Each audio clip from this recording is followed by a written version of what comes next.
Today I would like to welcome Brittany Statt, the owner of B Brand House, to the Howell Studios podcast. How you doing today, Brittany? Good. How are you? Good, good.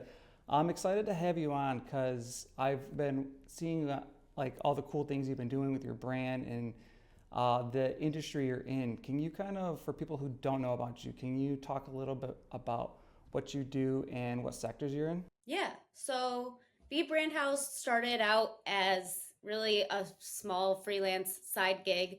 I was freelancing while working full time for years after college, and finally during kind of the COVID era decided to take the plunge and go full time with it. And since then, I've grown to a team of a few freelancers and myself included. And we specialize in branding, websites, and package design. But we also do a lot of marketing work on that end as well. So, kind of half of our clients are either project based or retainer based. So, monthly marketing support like email, social, all of that stuff, so it all really like comes together full service for our clients. And as far as the sectors we're in, we definitely specialize craft beverage, and in the Finger Lakes specifically with all of the wineries and breweries. Like most of the clients I work with are local, so that's been a really great way for me to kind of build a network and kind of grow in that industry. That's awesome. And would you say your journey into branding kind of began in the beverage world? Yeah, it kind of really did, which was sort of a happy accident. When I was in college, I got an internship with Rohrbach Brewing Company, doing a lot of their graphic design work and starting up their social media for them at the time, and bartending a little bit while I was doing that. So I got kind of the full experience of craft beverage there, and then went on to do an internship and work full time at Partners in Napier, where I worked strictly Constellation brands. So all wine and spirits there, and got to know the industry even more so there. There's a lot to know in the industry when it comes to alcohol, especially like distribution and legal and package design and all of these things. So, that's been kind of an advantage for me that I really understand and know that all pretty well now from those experiences. That's awesome. And you said you kind of got your start with Rohrbox. Are they still a client of yours today? Yeah, they are. They're still big clients. So I still do all their package design, marketing work. Yeah, so that's been great. They've kind of been with me through every stage of this, which is nice. That's awesome to hear. Yeah. I know B Brand House emphasizes building brands with soul. What does that phrase mean to you, and how do you infuse soul into brands you develop? Because when I was reading that on your website, I was like, that's a pretty interesting statement. Yeah, that's a great question. Because it's kind of an ambiguous answer, I guess. I feel I really lead marketing kind of like creative and intuition first. I mean, data to me is important, but it's not always the end all be all. And I tend to just work with businesses that have that passion for kind of taking risks and trying new things and being creative, and they have a feeling about their brand that it's more than just the numbers and it's more than just quantifiable data. And I love getting into all that stuff, like I said, but I don't think it's what I lead with. I lead more with relationships and with what they want their brand to truly feel like and how they want their customer to make them feel.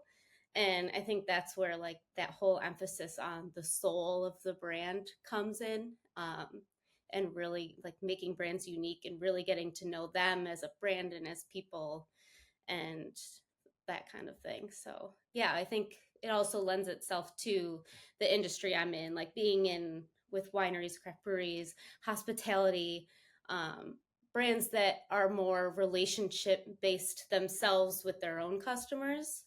That kind of really works. Yeah, and as I was going through your website, kind of learning a little bit more about you and your business, what jumped out to me that we kind of align ourselves with the same values is building a partnership with your client. Hmm. You don't want it to be like a one-way street where only one person is benefiting from it.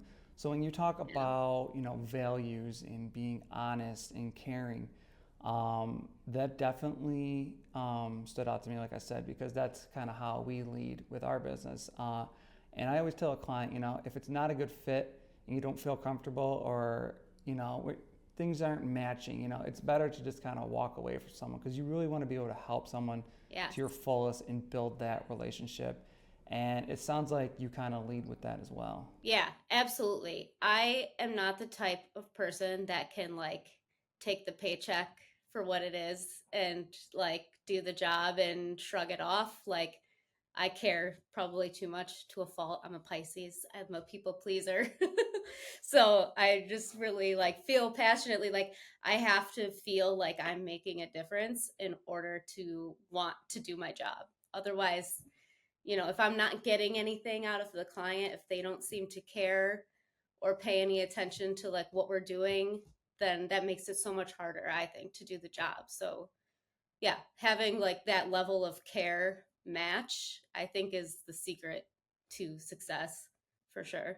Yeah, and have you ever had to kind of turn a client down due to just, you knew it wasn't going to work out or wasn't a good fit, and you're like, let's just kind of part ways? Oh, yeah, for sure. I feel like that's so much harder in the beginning.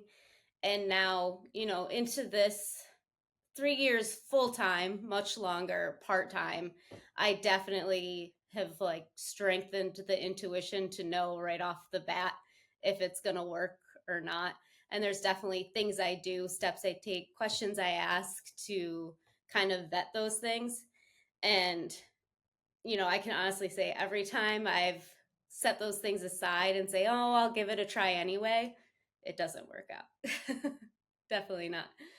I've talked to, business owners who are kind of in the beginning phases of growing their business, and I've we've talked about that, and it's always harder to turn business down when you're first starting out. Hmm. But it's just something as you grow that you learn to do, and you realize it might even cost you money. It's going to cost Yeah. you time. The right client is better off just kind of telling them kindly, nicely, maybe this isn't a good fit for the both of us. Yeah, So hearing that absolutely. side, hearing you having to do that is cool to hear.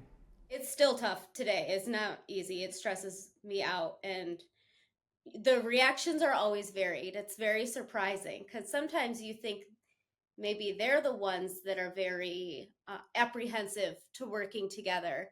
But then when you are the one to pull back, they kind of change their tune, which is sometimes very interesting. It's like relationships. It's like, dating or anything else. It's just weird how different people react to different things. You don't know.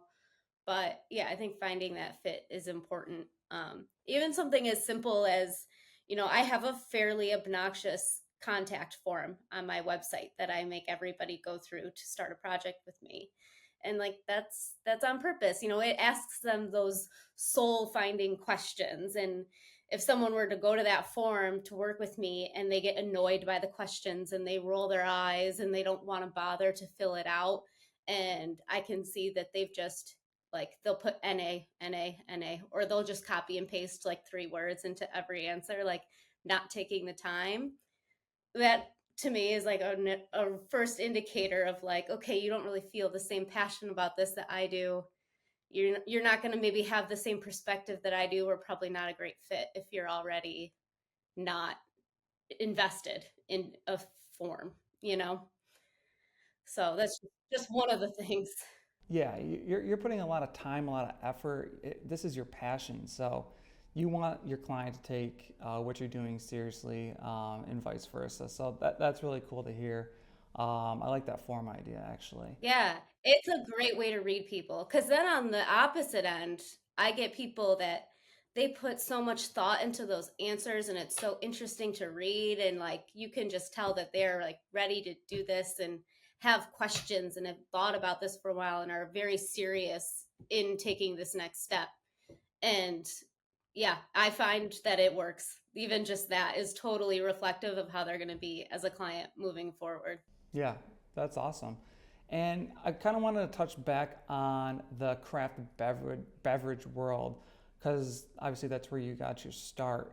I was curious what draws you to that industry. You said you got your start at Roarbox, but how do you tailor your branding strategies to fit that unique world? Yeah, I think it's something that allows for more creativity and more imperfection, which is where I kind of thrive. Even like just design wise, stylistically, I have a much more like handcrafted, hand drawn kind of feel, organic. That's just my work's not super overly like polished, clean, modern.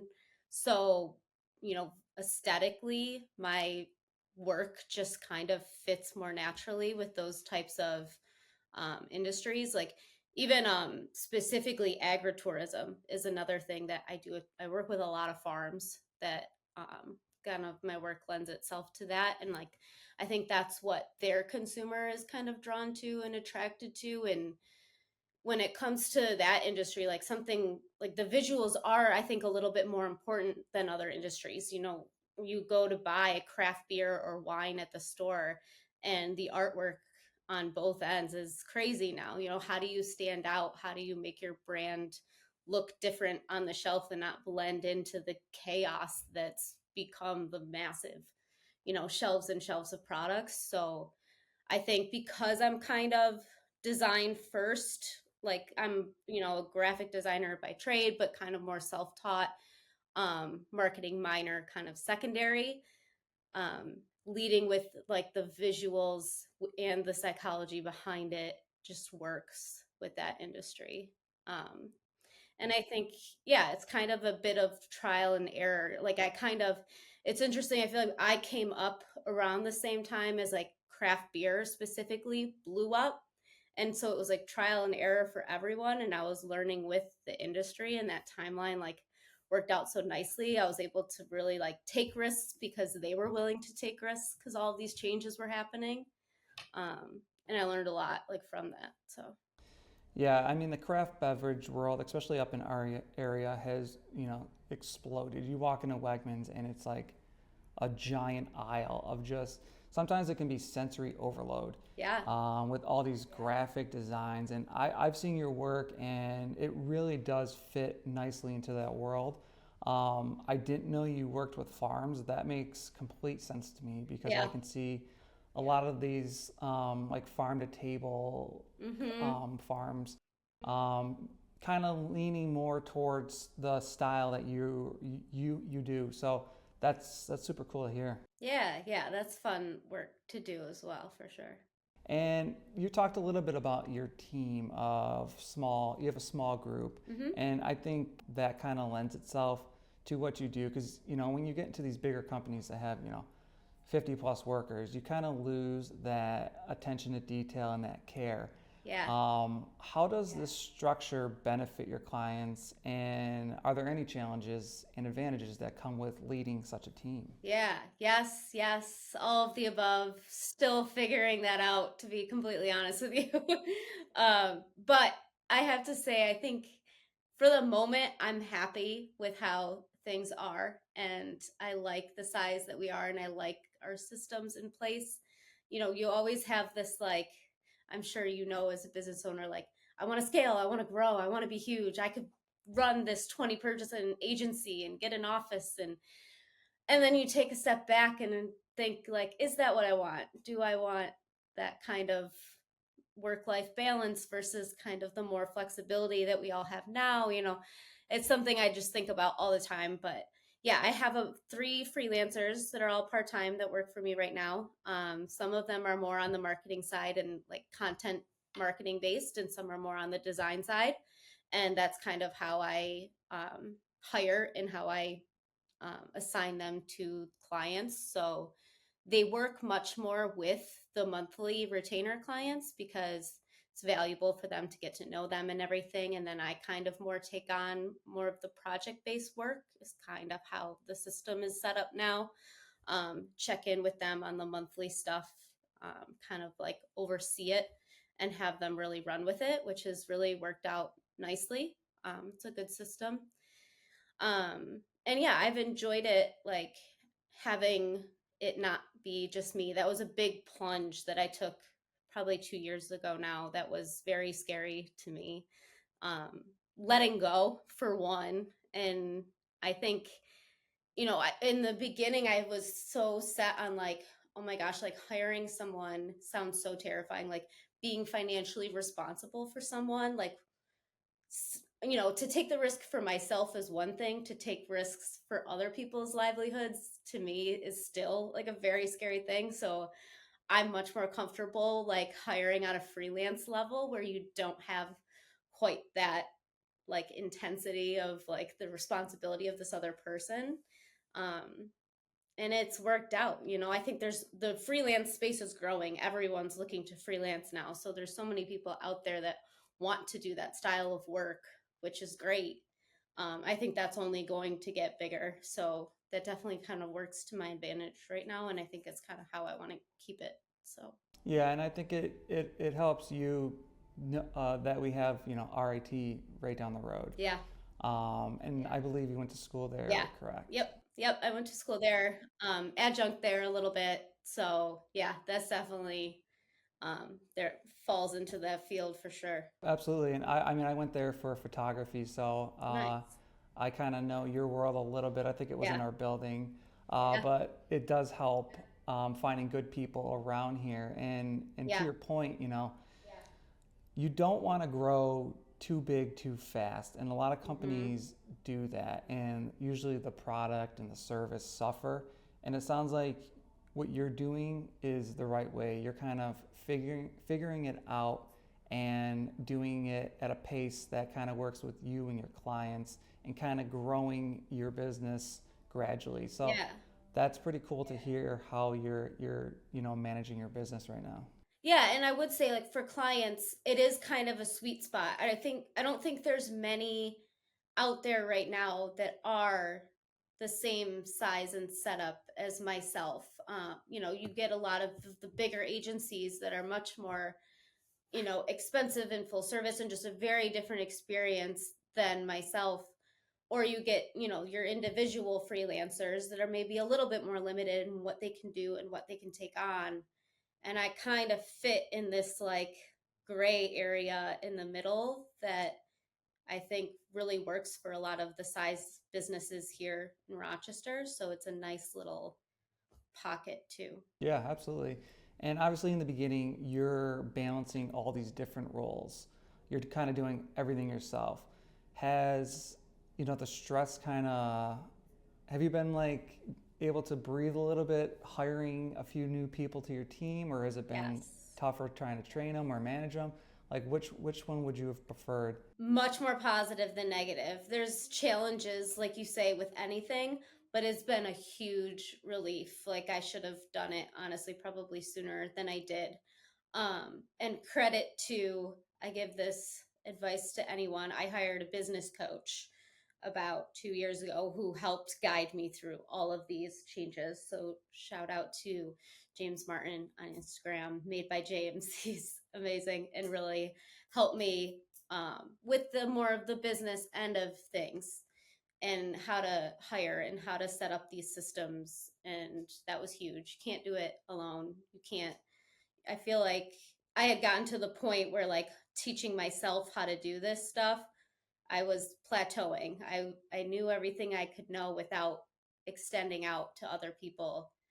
And so that helped hugely. So between hiring that business coach and then hiring some freelancers to help me, it's definitely been a world of a difference. That's cool to hear. And one of my pet peeves is people who don't know how to ask for help. If you're struggling, like there's so much Yeah. help out there, Yes, there and even is. in the There really office, is. if someone needs help in our office, it's like no matter how big or small, just ask for help. And I'd rather, have someone come help you than just sitting there trying to figure it out yourself. Like that's cool to hear that you went out and actually pursued that Hmm. help. Yeah, yeah, definitely. I think, yeah, asking questions, all the time. That's the only way to get better. And I think people are afraid to not look like they know what they're doing, but nobody knows what they're doing. The more you, the better you get at everything, the more you realize that that's true of everyone. Like you're so intimidated by everyone else in the beginning, but everyone's guessing. I couldn't agree with you more. And I ask so many dumb questions every day. Uh, so I understand that. I understand that.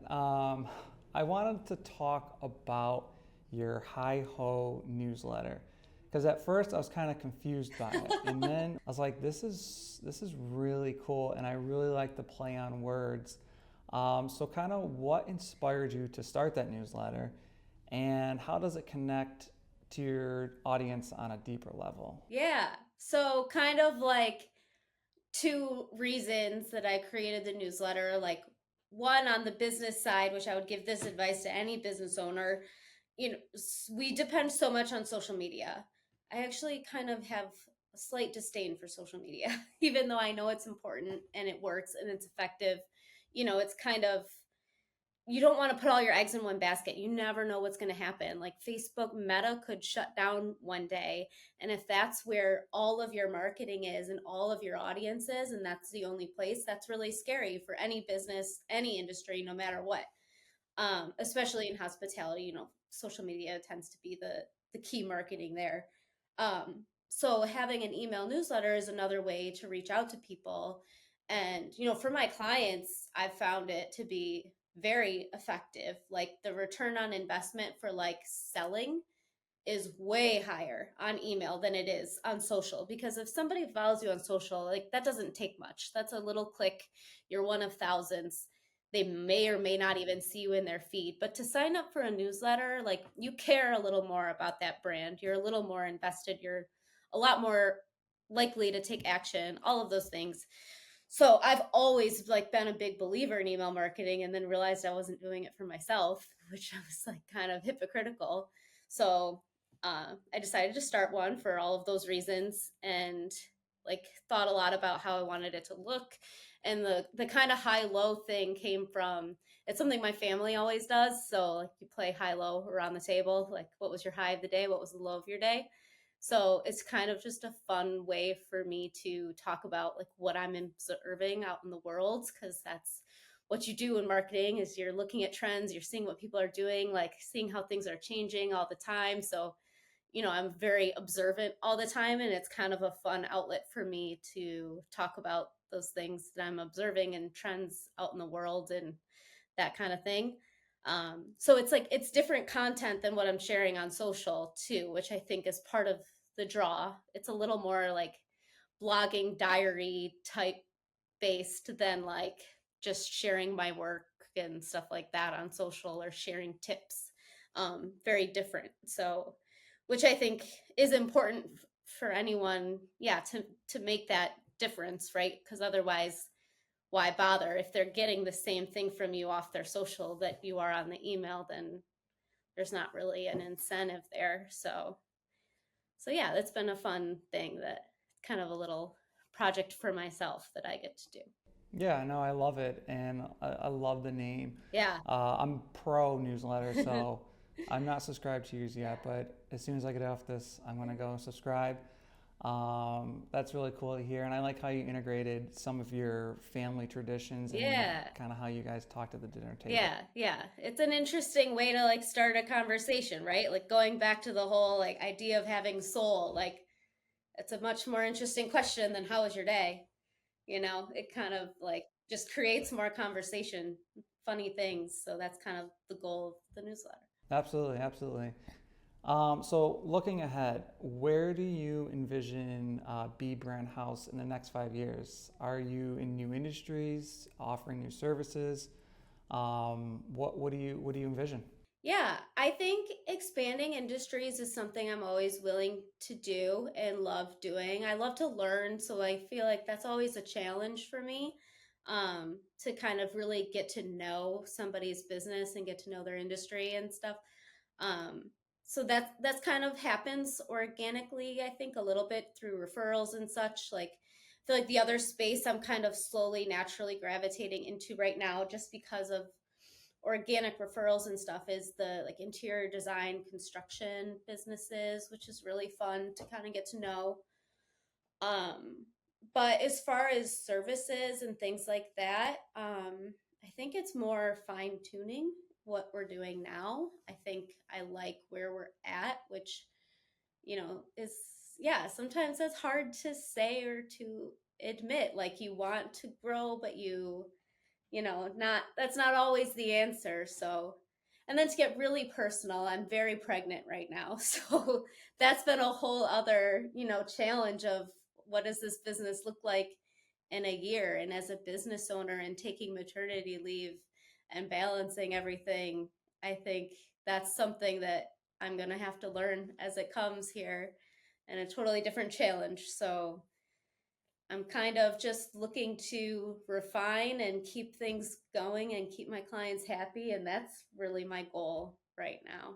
Yeah, and I like your answer because you obviously know what you want to keep and what you're doing is working, but it sounds like you're also open to any new challenges or anything that would present itself, which is I think is healthy in a business is to kind of perfect what you're doing now, but also whatever comes my way, it's an open door, and you Yeah. don't know yet. Yeah. We'll see. Yeah. But are you having a boy or girl yet? It's a Do you girl. know? It's a girl. Yep. It's a girl. Yeah. Okay. I'm very That's awesome. excited. Congratulations. Thank you.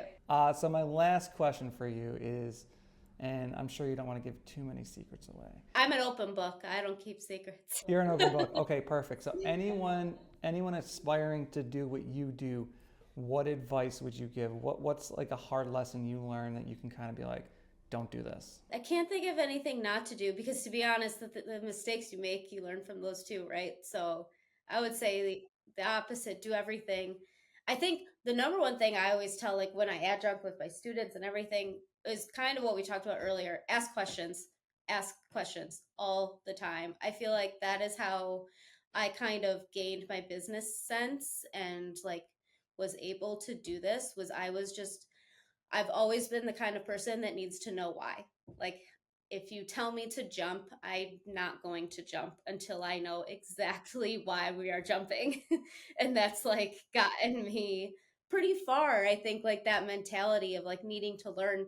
I mean, even that, and like just say yes to things. Like in the beginning, I think there's a lot out there on social media of like, you know, don't get taken advantage of, and don't say yes to everything, and don't, I don't know, all these things not to do. And like, that's all very true, but it's also like how you learn is just saying yes to things and being willing to put in the work in the beginning, so that you can kind of refine it later, if that makes sense. I think, even in something as silly as like I worked in a coffee shop in college, and like the owner of that coffee shop, I was constantly asking questions even then of like, how do you do this? How do you run this? Like, how do you, I like knew so much more than I should have as a barista, because I was just interested to learn. And like, that's stuff I still carry with me today, that I would say is more, if maybe not more, but as valuable as college education,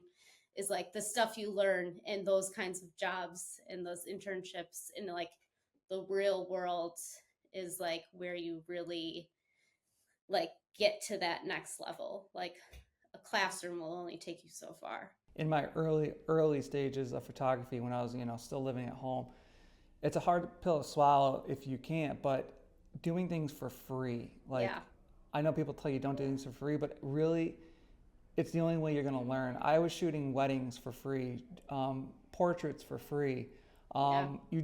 For me, it was just getting my hands on a camera and practicing. Yeah. So if you really care, if it's your passion and you really Yes. want to like, build a career out of it, I would say in your early stages, do stuff for free. Obviously, as you get older, you have kids, a house, rent. It's hard to do that, but if you're Yeah. young enough and you have a passion for it, do it for free Yeah. for a certain amount of time, and then really dive into it and find a place for you to call home. Right. Totally agree. And that's where like the fun is too sometimes. I mean, if it's free, there's less pressure. That's what you're going to take more risks and experiment in your work versus like you start to play it a little safer the more and more you're charging, right? Because you've got a lot on the line. So you learn more when you're charging less or nothing.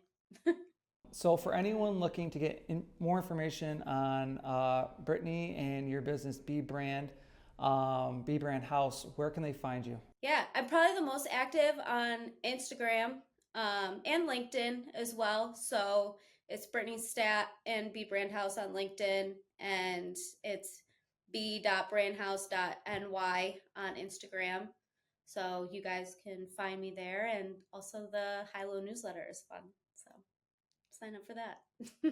Well, thank you so much, Brittany, for taking the time to talk. Yeah. I really look forward to seeing all the cool things you're going to do in the next year and more. And anyone looking for amazing design and everything else Brittany does, make sure to check her out at B Brand House. Thank you, Brittany. Yeah, thanks for having me. Absolutely.